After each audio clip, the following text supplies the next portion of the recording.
ಆಕಾಶವಾಣಿ ಕರುಣಾಳು ಬಾಬೆಳಕೆ ಸರಣಿಯಲ್ಲಿ ಡಾಕ್ಟರ್ ಗುರುರಾಜ ಕರ್ಜಗಿ. ಇದೊಂದು ಘಟನೆ ನನ್ನ ಮನಸ್ಸನ್ನು ಬಹಳ ಕಲಕಿದಂಥ ಘಟನೆ ಇದು. ಇದು 70ರ ದಶಕದಲ್ಲಿ ಆದಂಥದ್ದಿದು. ಜಪಾನಿನ ರಾಜಧಾನಿ ಟೋಕಿಯೋ ಇದೆಯಲ್ಲ, ಅಲ್ಲೊಂದು ಅತ್ಯಂತ ಸುಂದರವಾದ ವ್ಯವಸ್ಥಿತವಾದ ಹೋಟೆಲ್ ಅದ. ಆ ಹೋಟೆಲ್ ಹೆಸರು ಶೂಚಿ ಅಂತ. ಶುಚಿ ಅಲ್ಲ, ಶೂಚಿ. ಆ ಹೋಟೆಲ್ ಪ್ರಾರಂಭವಾದದ್ದು ಬೆಳೆದದ್ದೇ ಒಂದು ಅದ್ಭುತ ಕತೆ. ಒಬ್ಬ ಪುಟ್ಟ ಹುಡುಗ ಹಳ್ಳಿಯಿಂದ ಓಡಿ ಬಂದ. ಭವಿಷ್ಯವನ್ನು ಕಂಡ್ಕೋಬೇಕು ಅಂತ ಟೋಕಿಯೋ ನಗರಕ್ಕೆ ಬಂದ. ಶಾಲೆ ಸರಿಯಾಗಿ ಕಲ್ತಿಲ್ಲ, ಯಾವ ಹಿನ್ನೆಲೆಯೂ ಇಲ್ಲ. ಈ ಹುಡುಗನಿಗೆ ಯಾವ ಕೆಲಸ ಸಿಕ್ಕಿತು? ಯಾವುದೋ ಒಂದು ಹೋಟೆಲಿಗೆ ಹೋದ, ಮಾಣಿಯಾಗಿ ಸೇರಿಕೊಂಡ. ಸಣ್ಣ ಹುಡುಗ, ದೊಡ್ಡ ದೊಡ್ಡ ತಟ್ಟೆ ಎತ್ತೋಕ್ಕಾಗಲ್ಲ ಅವನಿಗೆ, ಟೇಬಲ್ ಎತ್ತಿ ಒರೆಸೋಕ್ಕಾಗಲ್ಲ. ಆ ಮಾಲಕ ಏನು ಮಾಡ್ದ, ಈ ಹುಡುಗ ದೊಡ್ಡ ದೊಡ್ಡ ತಟ್ಟೆ ಹೊರೋಕ್ಕಾಗಲ್ಲ, ಪಾತ್ರೆ ತೊಳೆಯೋ ನೀನು ಅಂತ ಕೂಡಿಸ್ಬಿಟ್ಟ. ಈ ಹುಡುಗ ಎಷ್ಟು ಶ್ರದ್ಧೆಯಿಂದ ಪಾತ್ರೆ ತೊಳೆದ, ತಟ್ಟೆ ಲೋಟ ತೊಳೆದು, ಬರೀ ತೊಳೆಯೋದಷ್ಟೇ ಅಲ್ಲ, ಚೆನ್ನಾಗಿ ಒರೆಸಿದ, ಒಣಗಿಸಿದ, ನೀಟಾಗಿ ಜೋಡಿಸಿಟ್ಟ. ಯಜಮಾನ್ರು ಯಾವ ಕೆಲಸ ಒಪ್ಪಿಸಿದ್ರು ಅವ್ರು ಇವನ ಕಡೆಯಿಂದ ಏನು ಅಪೇಕ್ಷೆ ಮಾಡಿದ್ರೋ ಅದಕ್ಕಿಂತ ಹೆಚ್ಚಾಗಿ ಮಾಡೋದು ಅವನ ಅಭ್ಯಾಸ. ಪರಿಶ್ರಮದಿಂದ, ಆ ಪ್ರೀತಿಯಿಂದ, ಪ್ರತಿಯೊಂದು ಪರಿಪೂರ್ಣತೆಯಿಂದ ಮಾಡುವ ಕೆಲಸದಿಂದಾಗಿ ತನ್ನ ವೃತ್ತಿಯಲ್ಲಿ ಮೇಲೆ ಏರ್ತಾ ಬಂದ. ಹಣ ಕೂಡಿಟ್ಟು ತಂದೆ ಒಂದು ಹೋಟೆಲ್ ಹೆಸರಿಟ್ಟ. ಅದಕ್ಕೆ ಹೆಸರೇ ಶೂಚಿ ಅಂತ. ಅಲ್ಲಿ ಪ್ರತಿಯೊಂದು ವಸ್ತು ಅಚ್ಚುಕೊಟ್ಟು ಪರಿಶುದ್ಧ, ಕೊಳಕಿಗೆ ಅವಕಾಶವೇ ಇಲ್ಲ ಅಲ್ಲಿ. ಎಷ್ಟರ ಮಟ್ಟಿಗೆ ಅಂದರೆ ಹೋಟೆಲಿಗೆ ಹೋದರೆ, ಶೂಚಿ ಹೋಟೆಲಿಗೆ ಹೋದರೆ ನಿಮ್ಮ ಕೊಳಕ್ಕೆ ಕಾಣಿಸೋ ಸಾಧ್ಯ ಇಲ್ಲ. ಅತ್ಯಂತ ಸ್ವಚ್ಛವಾದ ಶುದ್ಧವಾದ ಆಹಾರ ಸಿಗ್ತದೆ ಅಂತ ಖಾತ್ರಿ ಆಯಿತು. ನಿಧಾನ ದೊಡ್ಡ ಹೆಸರು ಮಾಡ್ತು ಹೋಟೆಲು. ತಮಗೆ ಗೊತ್ತಿದೆ, ಈ ವಿಮಾನಯಾನದ ವಿಮಾನಗಳಿರ್ತಾವಲ್ಲ, ಅಲ್ಲಿ ಊಟ ಕೊಡಬೇಕಲ್ಲ ಅವರಿಗೆಲ್ಲ. ಅದು ಯಾವುದೋ ಹೋಟೆಲಿಂದ ತೊಗೋತಾರೆ, ಸಾಮಾನ್ಯವಾಗಿ ಅತ್ಯಂತ ಪ್ರಖ್ಯಾತವಾದಂಥ ಹೋಟೆಲಿಂದ ತೊಗೋತಾರೆ. ಈ ಶೂಚಿ ಹೋಟೆಲ್ದು ಹೆಸರು ಎಷ್ಟು ದೊಡ್ಡದಾಯಿತು ಅಂದರೆ, ಎಲ್ಲ ಅಂತಾರಾಷ್ಟ್ರೀಯ ವಿಮಾನಗಳು ಊಟ ಇಲ್ಲಿಂದ ತೊಗೊಳೋಕೆ ಶುರು ಮಾಡಿದರು.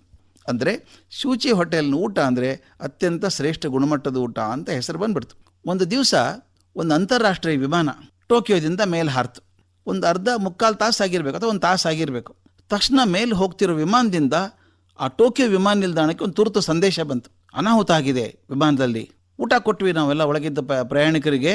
ಊಟ ಆದಮೇಲೆ ಎಲ್ರಿಗೂ ಸಂಕಟ ಆಗ್ತಾ ಇದೆ, ವಾಂತಿ ಆಗ್ತಾ ಇದೆ. ಬಹುಶಃ ಆಹಾರದಲ್ಲಿ ಏನೋ ವಿಷ ಪದಾರ್ಥ ಬೆರೆತಿರಬೇಕು. ತಕ್ಷಣ ನಾವು ವಾಯು ನಿಲ್ದಾಣಕ್ಕೆ ಬರ್ತಾ ಇದ್ದೀವಿ ಟೋಕಿಯೋಗೆ. ತುರ್ತಾಗಿ ವೈದ್ಯರದು ಮತ್ತು ಆಂಬ್ಯುಲೆನ್ಸ್ ಎಲ್ಲ ವ್ಯವಸ್ಥೆ ಮಾಡಬೇಕು, ಎಷ್ಟು ಜನ ಸಾಯ್ತಾರೋ ಏನಾಗ್ತೋ ಗೊತ್ತಿಲ್ಲ ಅಂತ ಮೆಸೇಜ್ ಬಂತು. ತಕ್ಷಣ ಮೆಸೇಜ್ ಏನು ಅಂತಂದರೆ, ಊಟ ಕೊಟ್ಟವ್ರು ಯಾರು ಚೆಕ್ ಮಾಡಿ, ಪರೀಕ್ಷೆ ಮಾಡಿ, ಊಟದಲ್ಲಿ ಏನಾದರೂ ಇದೆಯಾ ನೋಡಿ ಅಂತ. 106 ಜನ ವೈದ್ಯರು, 15-20 ಆಂಬ್ಯುಲೆನ್ಸು ಏರ್ಪೋರ್ಟ್ಗೆಲ್ಲ ಬಂದುಬಿಡ್ತು. ಊಟ ಬಂದದ್ದು ಎಲ್ಲಿಂದ? ಶೂಚಿ ಹೋಟೆಲ್ನಿಂದ. ಮಾಲಕರಿಗೆ ತಕ್ಷಣ ಮೆಸೇಜ್ ಹೋಯಿತು, ಊಟ ಪರೀಕ್ಷೆ ಮಾಡಿ, ಏನಾದರೂ ಅನಾಹುತ ಆದರೆ ಹೋಟೆಲಿನ ಮಾಲಕರ ಜವಾಬ್ದಾರರು ಅಂತ ಎಚ್ಚರಿಕೆ ಕೂಡ ಹೋಯಿತು. ಆ ಶೂಚಿ ಹೋಟೆಲ್ ಮಾಲಕ ಇದ್ನಲ್ಲ, ತಕ್ಷಣ ಅಧಿಕಾರಿಗಳನ್ನು ಕರೆದು ಹೋಟೆಲ್ನವ್ರನ್ನ ಊಟ ಪರೀಕ್ಷೆ ಮಾಡು ಅಂತ ಹೇಳಿದ.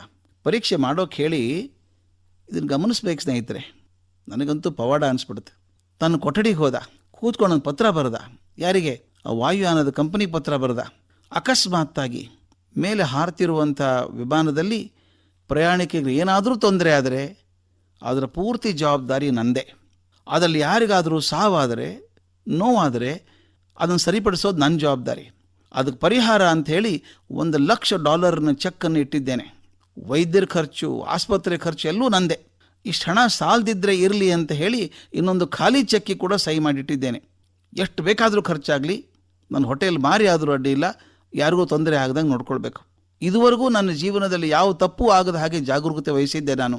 ಈಗೇನೋ ಗೊತ್ತಿಲ್ಲ, ಒಂದು ಅಪರಾಧ ಆಗಿಬಿಟ್ಟಿದೆ, ದಯವಿಟ್ಟು ನನ್ನನ್ನು ಕ್ಷಮಿಸಿ ಅಂತ ಕಾಗದ ಬರೆದು ಕವರಲ್ಲಿ ಹಾಕಿ ಅಂಟು ಹಚ್ಚಿ ಕೊಟ್ಟು ಬನ್ನಿ ಅಂತ ಕಳಿಸ್ಬಿಟ್ಟು ವಾಪಸ್ ತನ್ನ ಕೋಣೆಗೆ ಹೋಗಿ ನೇಣು ಹಾಕ್ಕೊಂಡು ಪ್ರಾಣ ಬಿಟ್ಬಿಟ್ಟ. ಮುಂದೆ ಅರ್ಧ ತಾಸಿಗೆ ವಿಮಾನ ನೆಲಕ್ಕಿಳಿದು ನೋಡಿದರೆ ಹೆಚ್ಚಿನ ಅನಾಹುತ ಏನೂ ಆಗಿರಲಿಲ್ಲ. ಯಾರೋ ಒಬ್ಬರಿಗೆ ವಾಂತಿ ಆಯ್ತಂತೆ. ಸಮೂಹ ಸನ್ನಿ ಅದು. ಒಂದಿಬ್ಬರು ವಾಂತಿ ಮಾಡ್ಕೊಂಡು ಎಲ್ಲರೂ ಶುರು ಮಾಡಿಬಿಡ್ತಾರೆ. ಇನ್ನಿಬ್ಬರು ವಾಂತಿ ಮಾಡಿಕೊಂಡ್ರು. ಊಟದಲ್ಲಿ ವಿಷಯ ಇದೆ ಅಂತ ಸುದ್ದಿ ಹದ್ಬಿಡ್ತು. ನಿಮಗೆ ಅನಿಸಲ್ವಾ, ಶೂಚಿ ಹೋಟೆಲ್ ಮಾಲಕ ತುಂಬ ದುಡುಕಿದ ಅಂತ ಅನಿಸಲ್ವಾ? ಕಾರಣ ಇರಲಿಲ್ಲ ಆ ಪ್ರಾಣ ಕಳ್ಕೊಳ್ಳೋದು ಅಂತ ಅನಿಸುತ್ತೆ. ಆದರೆ ಯಾವ ಮನುಷ್ಯ ತನ್ನ ಗುಣಮಟ್ಟವನ್ನೇ ಜೀವನದ ಉದ್ದೇಶ ಅಂತ ಬದುಕಿದ್ನೋ, ತನ್ನ ಗುಣಮಟ್ಟ ಉಳಿದಾಗ ತಾನು ಇಳಿಬಾರ್ದು ಅಂತ ಅನ್ನಿಸ್ಬಿಡ್ತು. ಯಾವ ಮಟ್ಟದ ಜವಾಬ್ದಾರಿ ಸ್ವಾಮಿ ಇದು ಅಲ್ಲ? ತನ್ನ ಹೋಟೆಲ್ ಊಟದಿಂದ ಮತ್ತೊಬ್ಬರಿಗೆ ನೋವು ಆಗ್ತದೆ, ತೊಂದರೆ ಆಗ್ತದೆ, ಪ್ರಾಣಹಾನಿ ಆಗ್ತದೆ ಅಂದಾಗ ನಾನು ಬದುಕೋ ಅರ್ಹತೆ ಇಲ್ಲ ಅಂತ ಅಂದ್ಕೊಂಡ್ಬಿಡ್ತಾನಲ್ಲ ಮನುಷ್ಯ. ಇದು ತನ್ನ ವ್ಯಕ್ತಿತ್ವದ, ತನಗಿರುವಂತಹ ಜವಾಬ್ದಾರಿಯ ಪರಾಕಾಷ್ಠೆ ಅಂತ ಅನಿಸುತ್ತೆ ನನಗೆ. ಅಷ್ಟು ಬೇಡ ನಮಗೆ. ಆ ಜವಾಬ್ದಾರಿಯ ಗುಣ ಒಂದು ಅಂಶ ಆದರೂ ನಮ್ಮಲ್ಲಿ ಅಂತರ್ಗತ ಆದರೆ ನಮ್ಮ ದೇಶ ನಂದನವನವಾದಿತ್ತು ಅಂತ ಅನ್ಸಲ್ವಾ? ಕರುನಾಡು ಬಾಬೆಳಕೆ ಸರಣಿ ಕಾರ್ಯಕ್ರಮ ಪ್ರಸಾರವಾಯಿತು. ಪ್ರಸ್ತುತಿ ಡಾಕ್ಟರ್ ಗುರುರಾಜ ಕರ್ಜಗಿ. ಇದು ಆಕಾಶವಾಣಿ FM ರೈನ್ಬೋ ಪ್ರಸ್ತುತಿ. ಈ ಕಾರ್ಯಕ್ರಮದ ಎಲ್ಲ ಸಂಚಿಕೆಗಳನ್ನು ಮತ್ತೊಮ್ಮೆ ಕೇಳಲು ಯೂಟ್ಯೂಬ್ ಚಾನೆಲ್ ಸಬ್ಸ್ಕ್ರೈಬ್ ಮಾಡಿ. ಯೂಟ್ಯೂಬ್ ಚಾನೆಲ್ ವಿಳಾಸ FM ರೈನ್ಬೋ 101.3 ಕನ್ನಡ ಕಾಮನಬಿಲ್ಲು. Akashvani FM Rainbow 101.3 MHz. Musically yours.